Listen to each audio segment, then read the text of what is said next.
皆さん、現代の東京、特に渋谷の街をちょっと想像してみてください。毎日何百万人もの人が行き交って、巨大なビルがそびえ立って、次々と新しい文化が生まれる場所ですよね。でも、私たちが当たり前だと思っているこの大都会の風景が、たった一人の男の途方もないビジョンから始まったとしたら、どうでしょう、驚きませんか？この解説では、東急グループの基礎を築き、現代の東京という都市をデザインした、いわば東京の建築家、後藤啓太の信じられないような生涯を紐解いていきます。さて、早速本題に入りましょう。現代の渋谷は本当にものすごい人の数で、活気あるビジネスと広大な鉄道のネットワークで溢れていますよね。でも、時計の針を1882年に戻してみると、長野県の山深くに農業を中心とした静かで小さな村、青木村がありました。後に後藤啓太となる一人の少年は、現代のメガシティとは似ても似つかない、この全く異なる静かな世界で馬追いを上げたんです。ここで当然の疑問が湧いてきますよね。長野の山奥の農村で生まれた少年が、一体どうやって世界最大級の都市、東京を作り上げたのかって。これ、ちょっと不可能に思えるくらい壮大な変化じゃないですか。一体どうやってこの奇跡を起こしたのか、その裏にあった困難や決断の謎を一つずつ解き明かしていきましょう。まずは、彼の学びへの長い道のりについてです。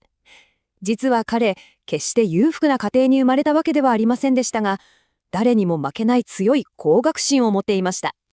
ここで皆さんにある驚くべき数字をご紹介します。24という数字です。これ何だと思いますか？実はこれ、中学生時代の彼が学校に通うために毎日歩いた往復24キロという距離なんです。片道12キロの山道をですよ。毎日何時間もかけて歩き続けたんです。彼の並外れた忍耐力と絶対に諦めない強い意志がもうこの数字に表れていますよね。ただ、彼の道のりは決して順風満帆な一本道ではありませんでした。学費を払う余裕がなかったので、彼は自分の力で道を切り開くしかなかったんです。小学校の代用教員や英語の先生として必死に働きながら勉強を続けました。かなり遠回りをすることにはなりましたが、その苦労のもす東京帝国大学を卒業したのは29歳の時でした。当時としてもかなり遅い卒業なんですが、これは彼が自分の手で未来をつかみ取った何よりの証拠ですよね。さて、いよいよ彼にとっての大きな転機、38歳での決断についてお話ししましょう。大学を卒業した後、彼は鉄道員の官僚として働き始めました。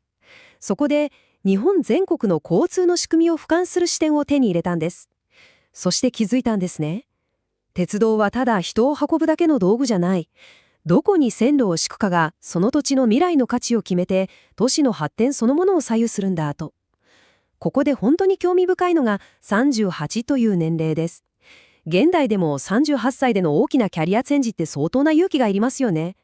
でも彼はこの時、誰が羨む安定した官僚のポジションをあっさりと捨てて、資金不足で経営不振だった民間企業、武蔵電気鉄道に飛び込むという信じられないくらいリスキーな決断を下したんです。この本当に大変な時期に、彼はある運命的なインスピレーションに出会います。それが実業家小林一山の考え方、いわゆる小林モデルでした。これはただ線路を敷いて終わりではなくて、沿線に住宅地や商業施設を開発して、みんなが訪れたい、住みたいって思う目的地そのものを作り出すという、当時としてはめちゃくちゃ画期的なアイデアでした。後藤啓太はこれに雷に打たれたようなショックを受けて、自身の都市開発のビジョンを確固たるものにしていったんです。ここから彼の快進撃が始まります。ただ鉄道を敷くのではなく、街を作る。その理念の決立ですね。1922年、その街を作るという力強いコンセプトのもと、目黒蒲田電鉄が設立されました。これが今の東急グループの第一歩です。そして、これが実に見事に示しているのが、彼が作り上げた革新的なビジネスのループです。ステップ1、まず鉄道を敷く。ステップ2、沿線に住宅や学校を建てる。ステップ3、そこに商業施設を開発する。そしてステップ4、街が活気づくことで、結果的に鉄道の利用者が爆発的に増える。1923年に目黒から蒲田へ路線を広げたのを皮切りに、この完璧な循環システムによって、東京の南西部は次々と劇的な発展を遂げていったんです。しかし、物事はそう簡単には進みません。次は、京都啓太と呼ばれた彼の強烈な推進力について見ていきましょう。彼の壮大なビジョンを実現していく過程は、決して綺麗事だけではありませんでした。戦時期にかけて、彼は極めて攻撃的な企業の買収や合併を繰り返し、大東急と呼ばれる巨大ネットワークを強引なまでに築き上げました。その結果、一部からは京都啓太なんていう凄まじい異名で呼ばれることもあったんです。でも一方で、彼の生涯を貫いていた信念がありました。それが熱と誠です。途方もない壁を打ち破るには、ただ誠実なだけじゃダメで、周りを巻き込む圧倒的な熱意と、決めたことを最後までやり抜く強い意志の両方が絶対に必要だと、彼は強く信じていました。批判を浴びてでも前に進む、彼の極端なまでの野心と情熱が、この二面性によく現れていますよね。そして、彼の遺産は、鉄道だけにとどまりません。彼が情熱を注いだ、教育というもう一つのレガシーについてお話しします。巨大な企業帝国を築き上げる一方で、彼が本当に心血を注いだのが、実は教育でした。片道12キロの山道を毎日歩いて、必死に働いて自らの道を切り開いた彼だからこそ、教育が一人の人間の人生を変える力を持っているってことを誰よりも深く理解していたんです。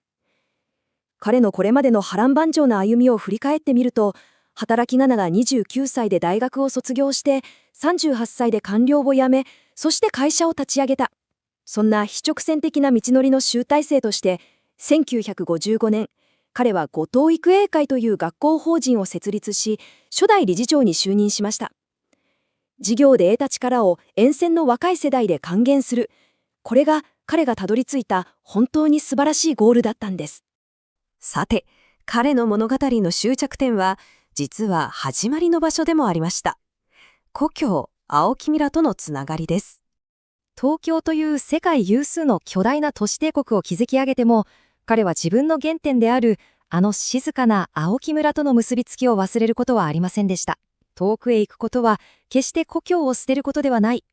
その思いは現代にもしっかり息づいています。2020年に青木村に後藤啓太未来創造館がオープンしたんですが、面白いのはこれが単なる過去を振り返る記念館じゃなくて未来創造館だっていう点です。過去の偉業を称えるだけじゃなく、彼の情熱を受け継いで、そこを訪れる若者たちが自分自身の新たな未来を作り出すためのインスピレーションの場として存在しているんです。最後に皆さんに少し考えてみてほしいことがあります。もし後藤啓太が今のこの世界を見たら、きっとこう問いかけるんじゃないでしょうか。大切なのは今あなたがどこにいるかじゃない。そこから何を作り出すかだ。